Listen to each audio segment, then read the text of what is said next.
Welcome to the Bar Exam Toolbox Podcast. Today we are talking with Megan Canty, the Director of Academic Success and Bar Exam Preparation at Wayne State University Law School, and she's also a tutor for the Law School Toolbox and Bar Exam Toolbox.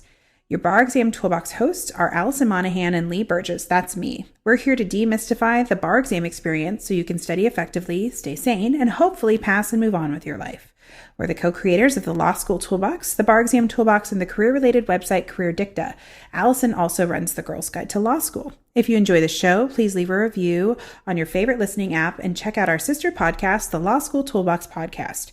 If you have any questions, don't hesitate to reach out to us. You can reach us via the contact form on barexamtoolbox.com, and we'd love to hear from you. And with that, let's get started.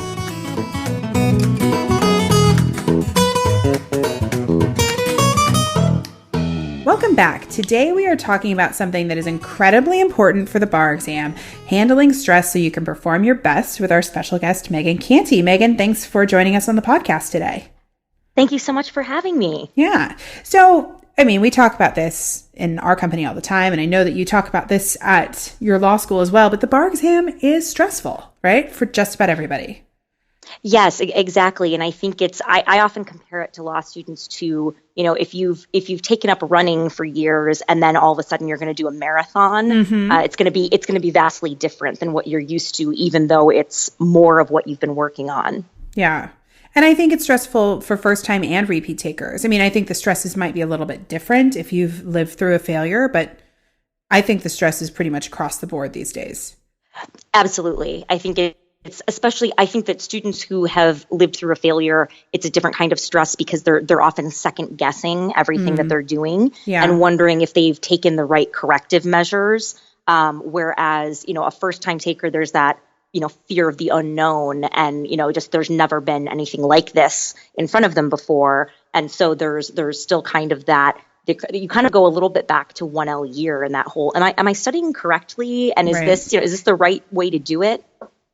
Well, it is a really good point, because I think that's one of the things we have been talking about on this Bar Exam Toolbox podcast, that the bar, although it is its own beast, isn't so different from law school. You've learned about how you learn in law school. At this point, if you're a 3L, you've taken a lot of law school exams, you studied for a lot of material, you've memorized a lot of material. And I think sometimes people feel like they throw what they learned out the window about how best they study to just conform to whatever people say you have to do for the bar. Absolutely. No, I agree. And I think that's kind of the fear and anxiety kind of drives that. It's kind of like when people first start law school and they have an idea. Some of the most common things that I hear are either they have to join a study group right away because they've heard that that's something for law school, or that, outlining is supposed to be done a certain way and at a certain time, and that's just what you need to do. And there really isn't the idea of adapting for your learning style or for what works for you. And so a lot of people will abandon what's made them so successful their entire academic career and just change everything. And then you see it happen again with the bar exam. Yeah. I made that mistake. I made even though I hate flashcards, I made a huge stack of flashcards for property because everybody was making flashcards. And then I was like, I don't like flashcards. What am I doing? It's a huge waste of time. Why am I making flashcards? I think we all find ourselves in those little traps where everyone's telling you one piece of advice and you're like, well, if I don't do that, what's going to happen if I don't make flashcards like everybody else? Well, it turns out if you don't waste all your time making flashcards, if they don't work for you, you can still pass. That's exactly what happens. So you work in a law school, and so you see law students kind of starting to come to this realization that the bar exam is coming. When do you think students are starting to feel the pressure and stress related to the bar exam? Is it when the prep cycle begins, or do you think that it's even happening earlier? I think it's happening a lot earlier. One thing that I'm noticing is even 1L and 2L year, it's on people's minds already. And I think a lot of that is just that there's a lot of mystery surrounding it. You've heard, I have to take this exam, I have to go through this character and fitness process, but what exactly is it and how does it work? And so that's kind of part of it. I definitely have plenty of 1L students who have enough to worry about just with their classes, but people are definitely asking questions earlier. And so that's one thing. And that's a little bit more easily combated by, I'll do workshops and presentations, that start earlier on in law school that just kind of demystify the process a little bit and remind them we'll talk more about this later. Right now, the best thing you can do is focus on your classes. Right. But I'm definitely starting to see that all of 3L year is starting to be kind of very bar exam focused. Even, right before the academic year starts, people will sometimes second guess what courses they're taking that year, or just start having a lot of questions because we're seeing more and more 3Ls want to take either typical academic classes that cover topics that are on the bar exam, or so many law schools now have their own courses for academic credit that are geared towards bar exam preparation, that it's just on people's minds a lot earlier. Yeah, I think that's true. And I think those classes that the schools are putting together that are on the bar exam, I've taught a few of those classes at different law schools too. I think they're great in the sense that, they get people in the right headspace. They kind of can set the stage for the studying. They help you kind of identify your risk, but then they can also really freak you out because you realize that this test is coming, and sometimes you can take it in your first semester and then you're not going to sit for the exam until July, and it can really kind of make this seep in and be kind of a constant state of almost nervousness around the bar. I think the other things that I've seen is, the presence of the bar companies on campus, the tabling and the pressure to pick a bar provider very early, which I'm not a huge fan of. What do you know about bar prep when you're a 1L? You may not even know where you're going to sit for the bar when you're a 1L, let alone. And you don't even know how you're going to be doing academically. You don't even know enough about what your academic existence is going to look like to be able to pick a bar prep company, in my opinion. But I think that I call it the culture of fear, but I feel like that they're laying the groundwork for how scary this is by telling you have to lock in a program and you're a 1L. Yeah, no, absolutely. And I think that what's tough too is I often come across, students will say, okay, so which is the best prep program? As though there's a secret answer. And, right. And I get it. I would ask the same thing, but when I took the bar exam, it was still when Barbary was the only game in town. Right. And so I think that now students will sometimes hear people that they work for over the summer refer to Barbary because that used to be synonymous with bar prep. Right. And so they'll say, wait, does that mean that's the one I should take? Or they'll say, someone told me that this one program offers this. Should I go with this company? So there, that's when I really start trying to lay the opposite kind of groundwork of the best company is the best fit for what you need. Right. So let's talk about what you need to prepare, and then you can talk to those companies and see who best fits your specific needs. Right. Instead of, thinking that there's a company that has secret information. Yeah, nobody has secret information. If we did, we would all be ruling the bar prep world. There's no magic outline. I think people are like, who's got the magic outline? Nobody has the magic outline. Nobody has, we create bar programming for all of our students, and of course, I think our bar program is really good, but all we can do is facilitate you as a student to do the work necessary to get where you need to be. The heavy lifting is still on the part of the student. There's no magic bar prep solution. If somebody is selling you that, I would really listen carefully and evaluate what they're telling you. Absolutely. And I think that that's part of the problem is that when the bar exam starts being talked about so much earlier, and again, when I was in law school, we really didn't think about it very much. Yeah. Until the prep cycle started, because you felt like you were so focused on what was happening in school. And I think that when they get focused on it earlier, while there are positive aspects to that in terms of preparation and in terms of, being more conscious in the choices that you make, the negative is that, law students often tend to be high achieving people. We're not always, lawyers and law students aren't known as the most laid back of the population. And it's tough for people like that to know something's coming, but not actually be able to do anything about it yet, yeah. because they're going to worry about it and they're going to go over scenarios. but, you can't say, oh, we'll just start studying because it's not time yet. And so I think that there's just that, until they have something, specific that they can do and they have that direction, that's often going to weigh on people a lot. Yeah, I think that that's true. I mean, like anything, you got to keep this in perspective, as hard as it is. I mean, the bar is such a threshold, and you feel like, it can make or break your career. I think that a lot of people have to really check themselves. Oftentimes if you have a job, you're allowed to sit for the bar multiple times before there are any ramifications about your job.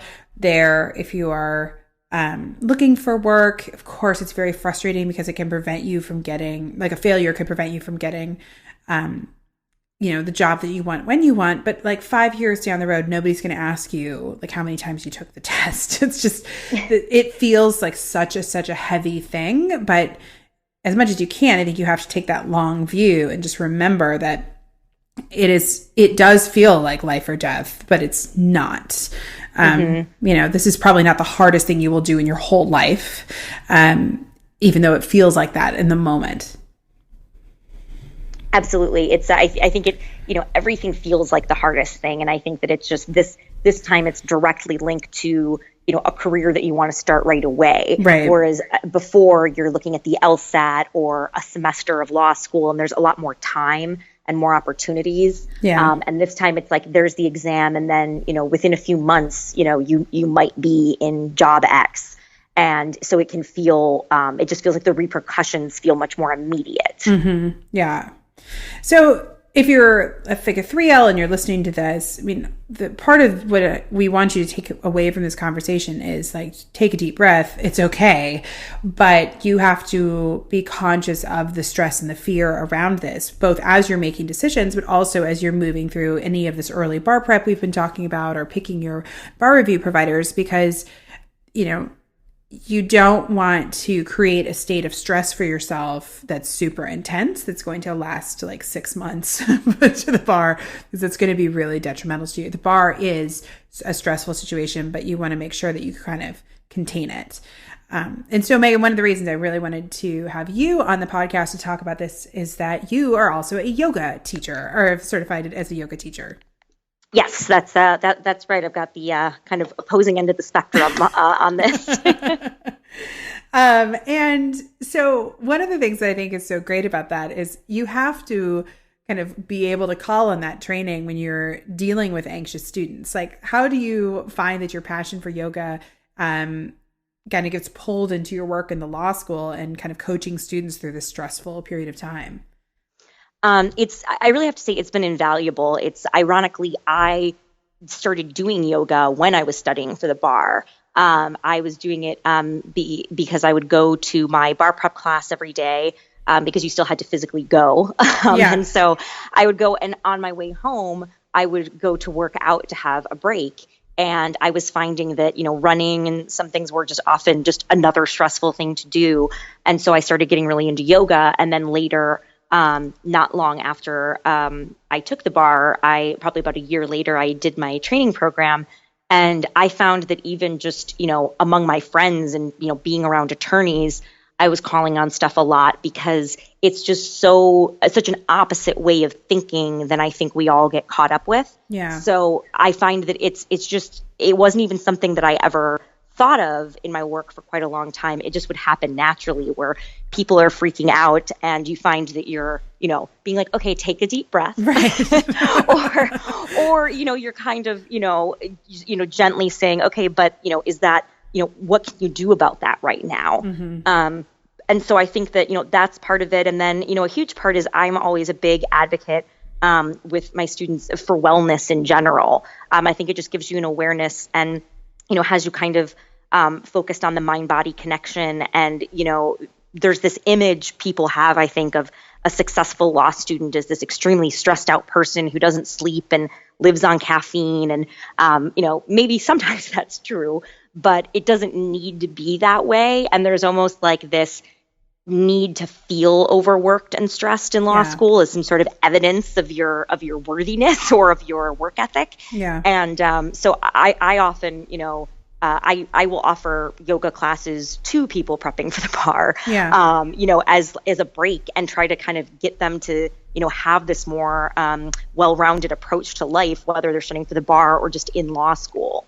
Yeah, because these coping mechanisms are something that a lot of lawyers find that they need to function in the legal environment. And, what we're talking about of this kind of extreme stress and this assumption that you're, burning the candle at both ends and you're running around like a crazy person, even when practicing law, this is typically the path that leads down to alcohol abuse and issues of depression and a lot of the things that are plaguing our profession, because lawyers don't take care of themselves, especially lawyers in very high stress, high stakes situations.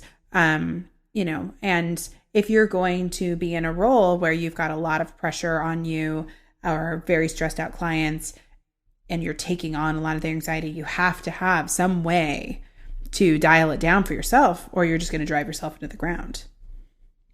Absolutely. And I think that's so important to remember, is that addiction and mental health issues are still a very major concern in the profession. And that can seem very distant to a lot of people, but that kind of, chronic, stressed out feeling and that kind of, chronic anxiety and sleep deprivation and all of that, it does contribute to everybody having a breaking point of some kind. Right. And, if you are just, white knuckling your way through law school or the bar exam, it's, at some point, if you don't have coping mechanisms in place, you're going to end up, in a really negative situation in some way or another. And so I think it's so important to start learning those skills from day one. Your legal career starts in law school. So start, being adaptable and, helping yourself get through it in a healthy way from day one, so that you're better able to handle those situations.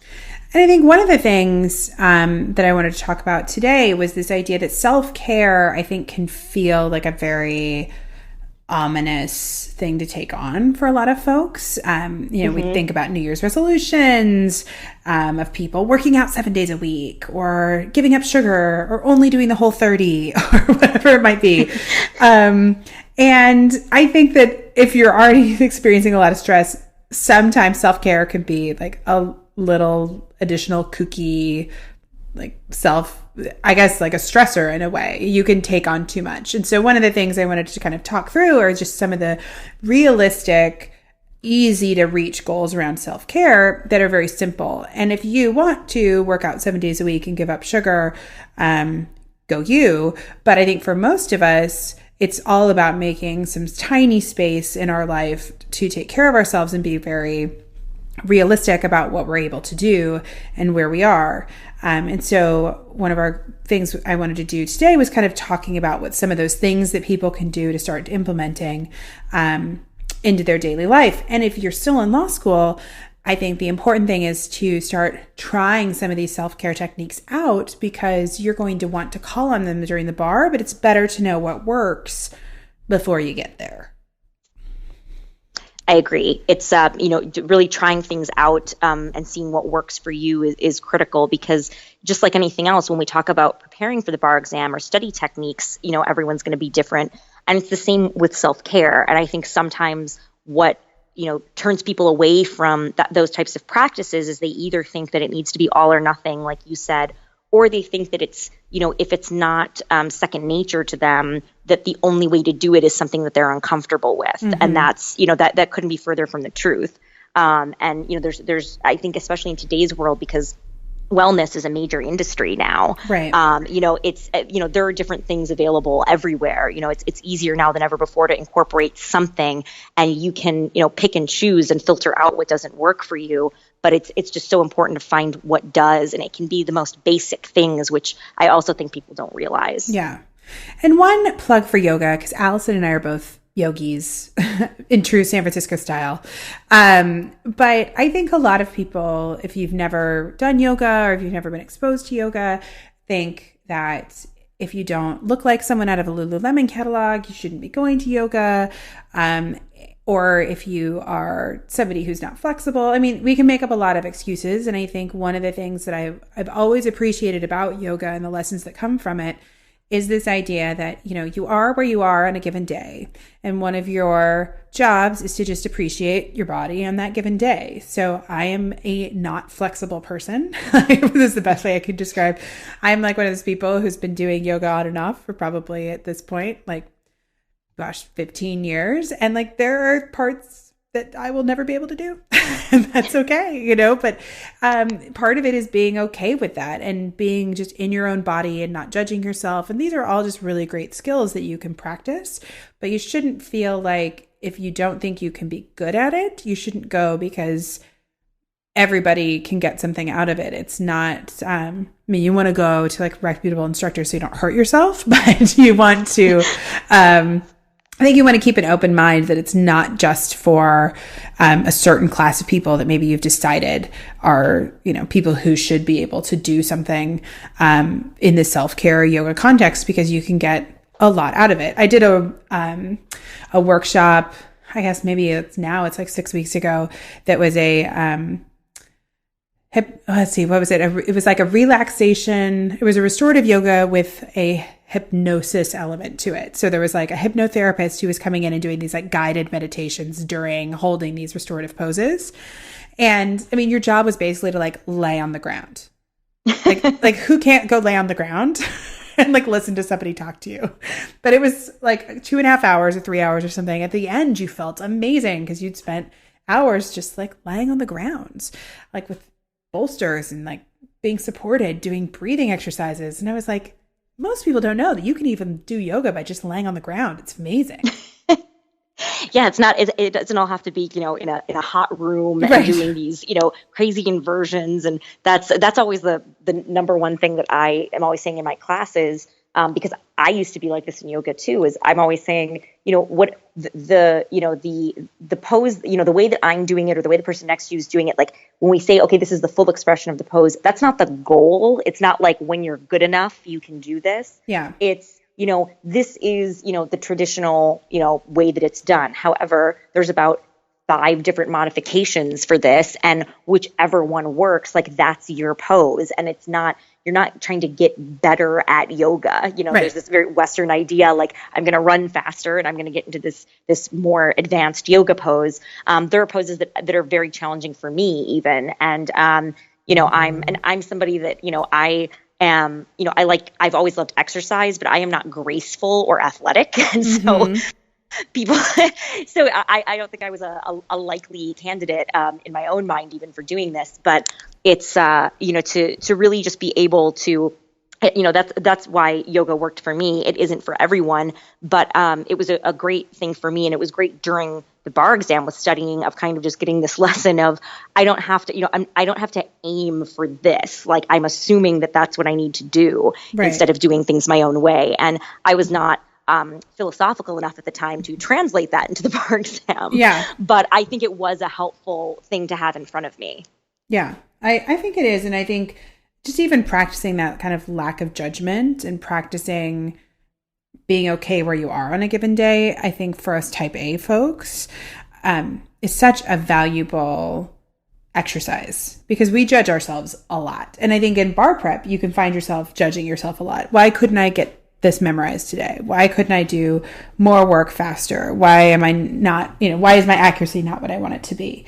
And so, anything that you can do to kind of keep yourself in this place of I guess removing some of this judgment, just being where you are and being okay with that, I think is a good exercise for all of us type A people who tend to be a little judgy of ourselves. Yes, that's a lot of the law student and lawyer population. Yeah. So it's valuable lessons for a lot of us. We're all attracted to this one profession, mostly because of some of our personality. I know, you and I are part of the same lawyer mom Facebook group, which I've talked about on the podcast before, and it's thousands and thousands of women who are all very high functioning, talking about the struggles of parenting and just running households and jobs and things like that. And it's amazing how much thousands and thousands and thousands of lawyer women can have in common. It is. I still take great comfort that people understood the frustration at my inability to help my son complete his flat Stanley project, no matter how highly educated. Exactly. There are Ivy League lawyers out there who are like, I got you. All right, so let's dive into a few like simple things that people can do to work on self-care. So one thing you mentioned, even when students come to your office, is just something as simple as breathing. Mm-hmm. And it's, I find that people will often say you need to meditate or, get into meditation. And that to me is, if that's not something that you do, that's such a leap for a lot of people. And again, for the stereotypical lawyer personality, that's a huge leap. And the first time I was in a yoga class where they tried to close with a meditation, I remember being like, I can't do this. Like, what is this? Whereas, really, meditation doesn't have to be this, otherworldly experience or anything. And it really is something that, like anything else, your brain has to be in the right space for it. And so whenever somebody talks about that, I always say, well, it really should just start with being just awareness of your own breath. Because that's how meditation starts anyway. And you don't ever have to get to the point where you have a meditation practice. But we're often so unaware of something as basic as breathing. And people don't realize how deeply that affects how you feel physically and emotionally. Because, your breath, and if you're taking proper breaths, deep breaths, versus if you are, without realizing it, hyperventilating or breathing shallowly, that just exacerbates any feeling of stress and, leads to anxiety and panic. And it's amazing how many people find that breathing has such a huge impact on their physical and mental well-being if they just take time to be aware of it. Yeah, I mean, when you start to read some of the science about it, it's pretty amazing how quickly changing your breath can alter your stress response. It can slow your pulse. I mean, it does amazing things, and we often forget to breathe when we're super stressed out. I think sometimes just even making that moment where you're like, hey, am I like scrunching my face or like hunched over or like not taking deep breaths? Sometimes we even forget to like ask ourselves these questions. And if you like stand up or even open up your body and take a few deep belly breaths, oftentimes you can feel better even if you just do it for like 20 seconds. No, it's amazing how fast things like that can work. And, I think that with with breathing, I often tell people to start with something that's natural to them. So, if you are a law student or a lawyer, every time you send an email, take one breath or just pay attention to the breath that you're taking. Yeah. Just one. Something like that, where it's not that you need to, get in your, yoga gear and be in a beautiful sunlit, quiet room and, have this whole time devoted to it, but just something like that to either to take a breath or to, roll your shoulders back or to do, one small thing. And it's amazing how people will find that so many of us are breathing, into our chests, and we're not breathing in, people will say belly breaths or taking deep breaths, where you're really taking in oxygen in the most efficient way for your body. And doing that, the science behind it, I mean, people honestly some people have success stopping or getting through a panic attack, literally just from changing the way that they breathe, even something that severe, because that triggers how your body physically responds, which then affects how you feel. Yeah. So it's really amazing the effect that it can have. And so doing that, just, breathe until you feel your, stomach expanding, and then, exhale and let all of that out, is something that even if you just do one of those, a few times a day, it's a starting point, and it's something. And I'm a big proponent of don't take on something that you can't make permanent. So that's why, cutting out all sugar or working out 7 days a week, it's often not practical for people. And law students are people who have a lot of obligations. And so to say, now you have to add self-care to that is often just, very overwhelming. So if you say, just start with something you can do every day, even if it's one breath every day. And then as you start to incorporate things, you're building this into your life slowly, which, it's when you're younger and you're trying to like break a habit or something, it's much easier when you do it with small steps. Mm-hmm.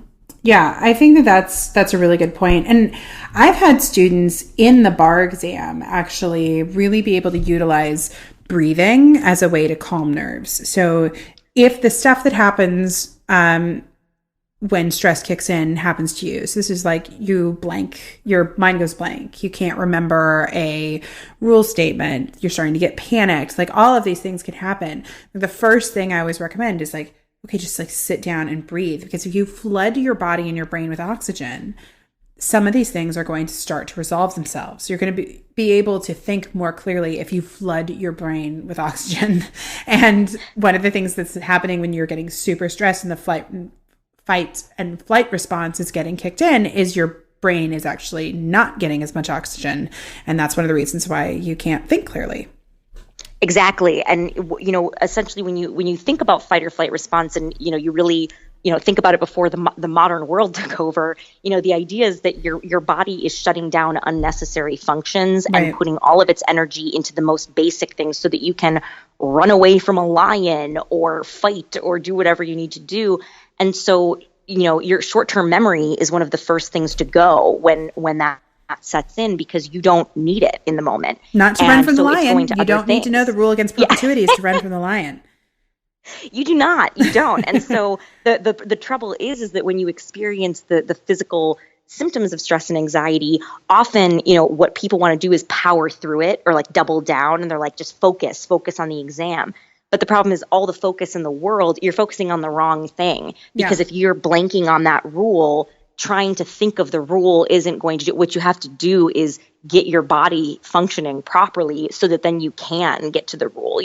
If you studied and if you're prepared, you don't not know this all of a sudden. You're not being. It's not cross-examination where you just need your memory refreshed. You really need to. It's just, if I just think about it enough, but it really is that. If you that flood of oxygen can allow your body to do all of the things that you need it to do instead of what it's trained to do in a really high stress situation. Yeah.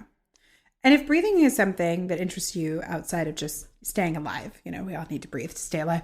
But there are also some interesting breathing exercises you can try. So one thing that is done in yoga is alternate nostril breathing, which you may feel a bit silly doing this like in an exam room. But most students who want to try it out do it in their study situation, but it's very grounding. It's a practice that can balance your brain hemispheres. It relieves stress symptoms. Some people even find it can be helpful with headaches and migraines. So there is a tutorial we'll link to in the show notes if you want to try it out. But again, it's something very simple that you can just sit on the floor and do for a few minutes, but you might find it very helpful.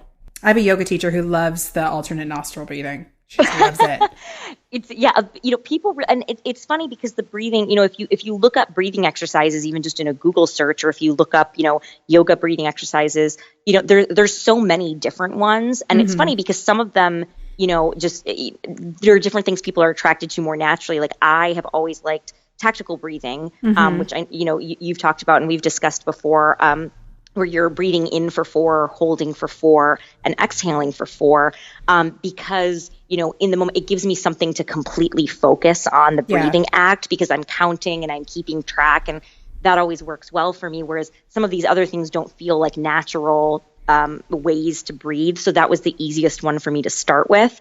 And, I do others too, but it's as we were saying, there's a lot of different ways you can do this. It's not just there's one way to breathe. You didn't know it, but there are hundreds of different ways that you can breathe.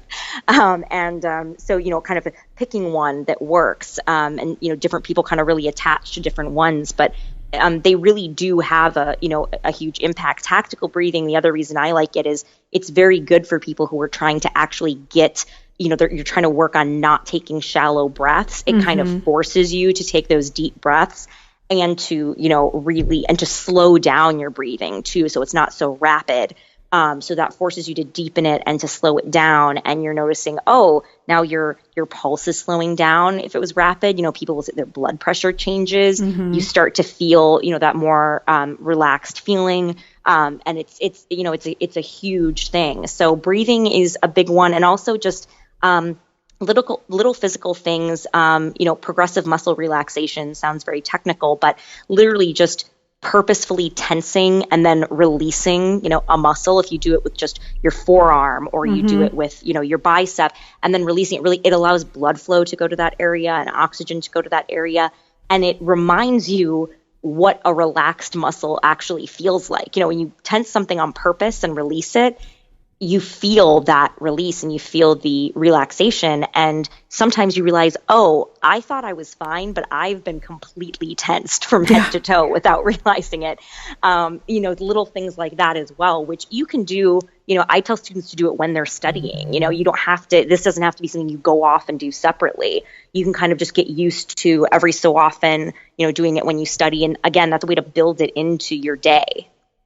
Yeah. I think that that's a really good point. And for people who think that some of this breathing stuff is too woohoo, that we're just all a bunch of crazy yogis, the military uses techniques like tactical breathing to help snipers calm their nerves so they don't mess up their shots. And if there's anything that's like not woohoo, it's the military. So I think, anyone can access this to calm your nerves. And if the military, if you think about all the different options of military jobs that require precision and focus and a calm, focused mind and body, I think snipers would probably be towards the top of the list, pretty high stakes, right? And it's not like you can have a shaky hand and be successful as a sniper.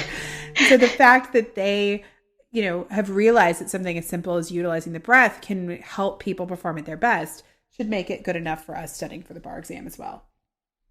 Something else that I think we forget, and I like that you mentioned this too, Megan, is just moving your body at all. I think one of the things that I find personally is that it can be important to remind myself to stand up from my desk and just move around a little bit, because sometimes I didn't even know that I'm tensing up parts of my body until I get up and move. You'll stand up and you'll be like, wow, my legs are all crampy or tight. What was I doing?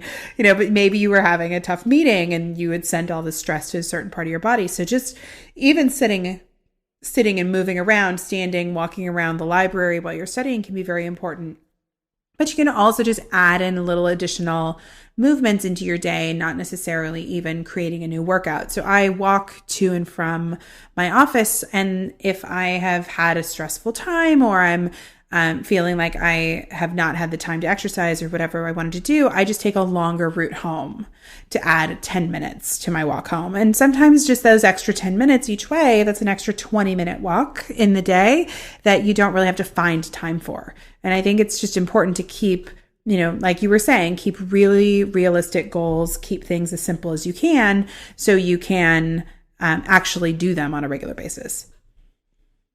Absolutely. And yeah, it's, incorporating it, and, for you, you're already walking. And so that's it's an easy addition to your life.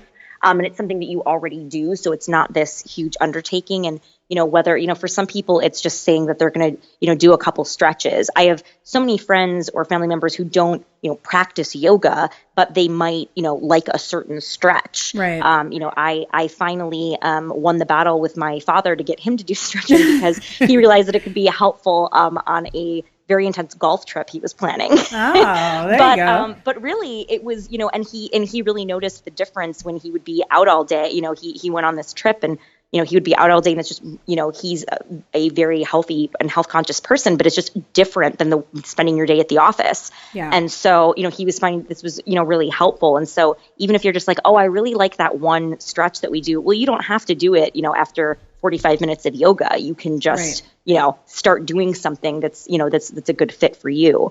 And everything like that, it's kind of like, you don't have to cut caffeine out of your life, but try to, add some water in, or, swap out, one of your coffees, or if you, like a Coke or Pepsi, to swap that out with, some sparkling water or something, just once a day to try to get a little change in there. But you don't have to completely, obviously when you're going through a stressful time, it's really not the time to completely make over your entire life. Right. No, it's very true. Something else that is very easy to do to help lighten the stress load is actually by laughing, because it turns out that our brains, even though we are incredibly smart, we can also be pretty gullible. So if we make ourselves laugh, even when we're not necessarily happy, our brain thinks we are happy and can often give us a jolt of serotonin, which is one of the things that is like an antidepressant, painkiller, stress reducer, makes us feel really good. So, they do this to help cancer patients feel more positive. I had a yoga teacher once who was into laughing yoga. And so I remember the first time that I went to a class where we sat around and laughed, I was like, are you joking me? This is not really what I signed up for. But after a while, if you're sitting around the room with a bunch of other people like laughing, it's hard not to actually laugh. And then you are kind of creating this happiness idea for yourself that's going to trigger the serotonin. So you can also do things like, watch a funny TV show, or even watch funny videos. We will link to a bunch of kittens that you can watch that make people happy to get started. But, it's again, something really simple, but this idea that we can trick our brains into thinking we're a bit happier than we are to get some of those benefits, those chemical benefits that come with happiness. Yeah, it's, law students are no strangers to having to, just kind of, keep working until you get to where you're going, or, even like fake it till you make it is the phrase that you hear a lot. And it's, it's the same with something like that. It sounds silly, but, there's, it's all silly till there's science behind it. Yeah, exactly. and there really is. And, and it's also something that I think is, when I read about things like this, I feel like even though, I was the person during the yoga training who was, asking questions about our liability. And so I'm definitely not like a good lawyer. I'm not always the most, oh yeah, let's just have this relaxing time type of person. But I find that, with things like that are so easy, it's like, what do you have to lose by trying laughing? We're not saying that you need to commit to some crazy thing. It's just, what do you have to lose by trying laughing and seeing if it works? And if it doesn't, move on. And that's, that attitude is such an important thing too. And it's something that, people talk about the idea of mindfulness all the time. Yeah. And I think that, I'm always amazed at how few people I think have heard the term and really understand what it means and how basic it is of just, not, just kind of, being in the moment and not having judgment about everything that comes up, be it a thought that you have or something that happens. And just not always engaging in everything. Lawyers want to analyze everything and get to the root of it. And, in our society, we're often wanting to know, what's the motivation for this, or let me think about this.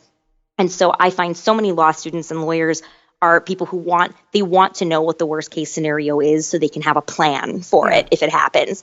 And so you think about failing the bar exam and you think, well, what will I do? Well, what if you just thought, I might fail the bar exam, and you didn't go down that road? Like, what if you just moved on? It's like, what if I do? Okay, like I'll deal with that then. Instead, or just, okay, what if I do? I guess that's a possibility. Just because the thought is there doesn't mean that you have to follow it for 15 minutes, imagining these scenarios, it's kind of letting it pass. I mean, it doesn't, you can, this mindfulness idea is that you can choose what you're going to invest your thoughts and your time in. Yeah. And it doesn't have to be everything that happens to show up, that you can just kind of, move on to the next thing, or decide that you're not going to engage in something. Yeah. And I think for most of us, this idea of being okay with the quiet mind, which is choosing not to go down the obsessive rabbit hole, that it is something that has to be practiced. So I think that's why a lot of people will load meditation apps on their phones to try and do it. But you can really just try and sit quietly, set an alarm on your phone and try and sit quietly for 5 minutes. And I think I had a teacher who practiced and taught mindfulness once who would always say that your brain is almost like trying to train a puppy. You tell the puppy to go on the puppy pad and then the puppy wanders off and you like have to bring the puppy back. And it's like, that's basically what you're doing with your brain. You're like, I'm going to sit here quietly. And then your brain's like, to-do list, bar exam, and then you're like, no, come back. We're just going to breathe and we're going to sit here quietly. And then a few seconds goes by. And the more you do it, the easier it is to just sit quietly. But I mean, there are going to be days that it's going to be very challenging to do that. So again, it's like something that you have to practice, but that idea of being able to quiet the brain in the study context and the exam context can be very powerful. Absolutely. It's and that's the thing is people want to focus on, like we were talking about when people get anxious, they want to try to power through the moment, when you get anxious on an exam or about it. And, what I think is so interesting is if you take the 2 minutes to actually deal with the feeling of stress and to actually combat that with any of these techniques that we've been talking about, you'll be able to get back to your work so much faster or get back to it effectively than if you continue to get more and more worked up and you just keep trying to push through it, because you're hitting your head against a wall at that point. It's like if you're in that space, you need to get out of that space so that you can do what you need to do. And it's really amazing the difference that you see with that. I think that's really true. We'll link to some resources, of some online resources more about meditation and mindfulness if that's something you're interested in. So we've talked a lot about yoga, and if you don't live in a place where you can get access to a lot of yoga studios, one idea though is if yoga is something that interests you, usually most yoga studios have some sort of like 30-day trial where you can go like unlimited for not a ton of money.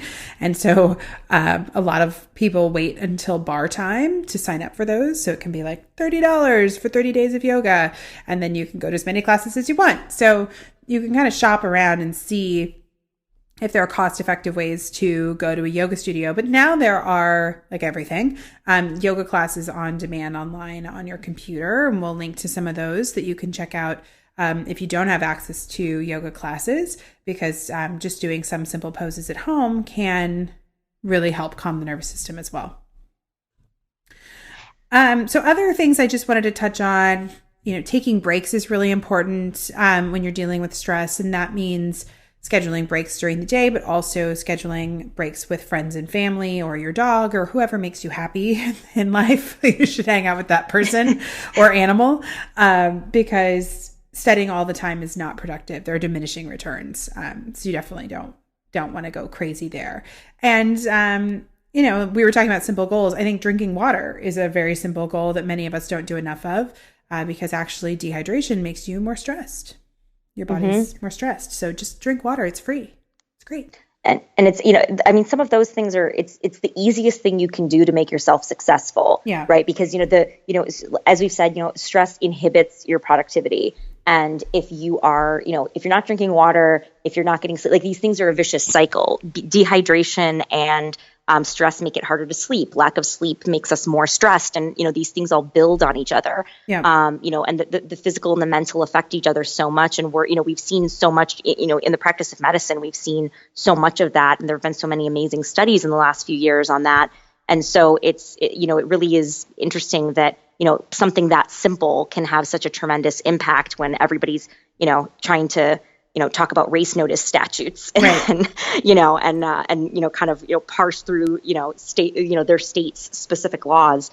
And so it just, to me, it's the best investment, because most of it is really, it's stuff that you can do for free if you want to. It doesn't have to be something that, you're buying all kinds of special vitamins or even, paying for yoga classes. My children have a yoga deck of cards that that's cool. My sister-in-law gave them. And I would say that they are, they don't just randomly do yoga, but it's funny how even, they can actually do some things because they just think it's fun. It's like any other game. Mm-hmm. And those aren't just for children. Anyone can get a yoga deck. Yeah, no, that's a really good point. And anyone can sleep. I think sleep is oftentimes one of the first things to go when studying for something like the bar exam. And you want to make sure that you're trying to get enough sleep as possible. That means stopping studying and computer time early enough. Maybe trying to read a book before bed. You don't want to get all that blue light from your computer or your phone or your iPad. And you have to watch things like caffeine to make sure that you aren't doing things to make sleep worse than it is. I'm not a particularly great sleeper myself, but there are definitely things that I can do to make it worse. So you have to be conscious of those bad habits that you can fold in, eating too late. We all have things that we know that we do that make sleep more challenging, but you want to try and, keep your sleep on track, because a tired mind and body don't function as well either. All right. Yeah, absolutely. Well, I think we gave a lot of really good tips of easy things to do. And most of these things don't cost almost any money. So you can't say that they're too expensive. And it's really just about picking a couple things on this list. And like Megan was saying, try it out. See if you can do it every day for just a few minutes. And you might really find that these are going to make your bar prep a little less crazy. Yeah, and it's an intense enough time. There's no way that it's not going to be stressful. So you may as well, give yourself a break when you can. There's enough that you can't control about this process and this exam that, it's just, it's a shame to not take advantage of the things you can control and to make it easier on yourself. It's not going to be easy. You're not taking an easy way out and you're not getting distracted. You're just, you're going about it in the right way. And you want to think of it, in the beginning, like I compared it to training for a marathon, that isn't just about going on runs. Right. So it's the same thing. You need to kind of prepare yourself in a, more holistic way. Right. Well, thanks so much for taking time, Megan. I think this was a really interesting conversation, and we'll link to a whole bunch of resources in the show notes, including some fabulous blog posts that Megan has done on different yoga poses to help you with bar study, including fabulous pictures and visual representations of what to do. So. Okay, well, thank you so much. Yeah, absolutely. I want to take a second to remind our listeners to check out our blog at barexamtoolbox.com, which is full of helpful tips to help you prepare and stay sane as you study for the bar exam. You can also find information on our website about our courses, tools, and one-on-one tutoring programs to support you as you study for the UBE or California bar exam. If you enjoyed this episode of the Bar Exam Toolbox podcast, please take a second to leave a review and rating on your favorite listening app. We'd really appreciate it. And be sure to subscribe so you don't miss anything. If you're still in law school, you might also like to check out our popular Law School Toolbox podcast as well. If you have any questions or comments, please don't hesitate to reach out to myself or Allison at lee@barexamtoolbox.com or Allison at barexamtoolbox.com, or you can always contact us via the contact form at barexamtoolbox.com. Thanks for listening. Take some deep breaths, and we'll talk soon.